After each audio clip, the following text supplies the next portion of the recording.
નમસ્કાર, આપ જોઈ રહ્યા છો ઓસ્કાર ગુજરાતી ન્યૂઝ અને હું છું ભાવના ચૌહાણ। અમદાવાદ મ્યુનિસિપલ કોર્પોરેશનની નવી ટર્મની પ્રથમ બોર્ડ બેઠક ગાંધરી હાલ ખાતે યોજાઈ હતી। આ બેઠકમાં એએમસીની 11 જેટલી મહત્વની સમિતિઓના સભ્યોના નામોની જાહેરાત કરવામાં આવી હતી, પરંતુ આ સમગ્ર પ્રક્રિયા હવે ચર્ચાનો વિષય બની છે। કોર્પોરેશનની ચૂંટણીમાં ભાજપને સ્પષ્ટ બહુમતી મળ્યા બાદ પણ મેયર, સ્ટેન્ડિંગ કમિટી ચેરમેન સહિતના હોદ્દેદારોની નિમણૂકમાં લગભગ 1 મહિનો લાગ્યો હતો। ત્યારબાદ વિવિધ સમિતિઓના ચેરમેન અને નાયબ ચેરમેનની પસંદગી માટે પણ લાંબો સમય પસાર થયો। રાજકીય વર્તુળોમાં એવી ચર્ચા છે કે સમિતિઓની રચનામાં થયેલા વિલંબ પાછળ ભાજપની આંતરિક જૂથબંધી અને પદોની ખેંચતાણ મુખ્ય કારણ બની હોઈ શકે છે। સામાન્ય રીતે પ્રજાના પ્રશ્નો અને શહેરના વિકાસ કાર્યોને પ્રાથમિકતા આપતી સમિતિઓની રચના ઝડપથી થવી જોઈએ, પરંતુ મહિનાઓ સુધી ચાલેલી પ્રક્રિયાએ અનેક સવાલો ઊભા કર્યા છે।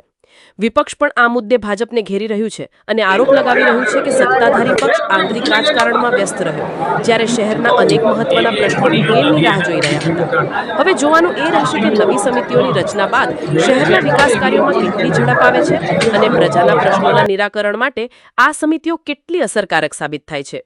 ચાલો હવે સાંભળીએ હોસ્પિટલ કમિટીના ચેરમેન ડોક્ટર ચાંદનીબેન પટેલે શું કહ્યું।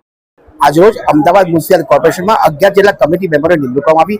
આપણી સામે અમદાવાદ શહેરના હોસ્પિટલ કમિટીના નવા ચેરમેન ડોક્ટર ચાંદનીબેન પટેલ ઉપસ્થિત છે, જો અમદાવાદ લાભાર્થી ચૂંટાયા। બેન, આપણી શું પ્રાથમિકતા રહેશે?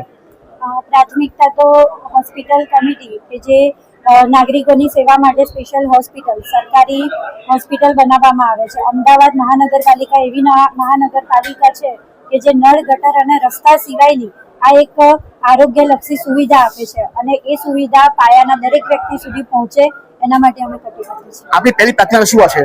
પ્રાથમિકતા નાગરિકજનોને સારી સુવિધા મળે। જોવા જઈએ તો આવનાર વર્ષોમાં દિવસ સુધી આ બેન ચેરમેન રહેશે। હોસ્પિટલ કમિટી એવી કરી છે અમદાવાદ શહેરના 1 કરોડ નાગરિકની આરોગ્યની સુવિધા માટે એમની જવાબદારી હોય છે। હરીશ સાઈન સાથે ભવિષ્ય રાણા, ઓસ્કાર ન્યૂઝ, અમદાવાદ।